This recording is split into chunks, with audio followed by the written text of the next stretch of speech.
Bonsoir, bienvenue sur LCI, il est 17 h. Le pass sanitaire va devenir une réalité dans la vie quotidienne des Français. Après les lieux de culture, il s'étendra à d'autres domaines de la vie quotidienne comme les restaurants, les cafés ou les centres commerciaux. Demain, une nouvelle mesure donc contre le Covid qui fait polémique et qui interroge sur son efficacité. Un pass sanitaire qui sera assoupli quand même, a annoncé ce matin Olivier Véran. La validité des tests PCR passe de 48 à 72 heures. Pour certains, un recul, pour d'autres, un aménagement. Une décision qui arrive au lendemain d'une forte mobilisation des antipasses sanitaires. Ils étaient 237 000 hier à manifester dans toute la France contre son application. Des cortèges hétéroclites sans véritable leader qui vont obliger les politiques, très discret pour l'instant, à se positionner.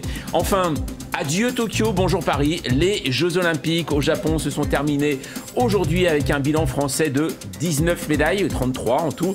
La foule s'est rassemblée au Trocadéro à Paris pour accueillir les champions tricolores et fêter les prochaines Olympiades qui auront lieu dans la capitale en 2024.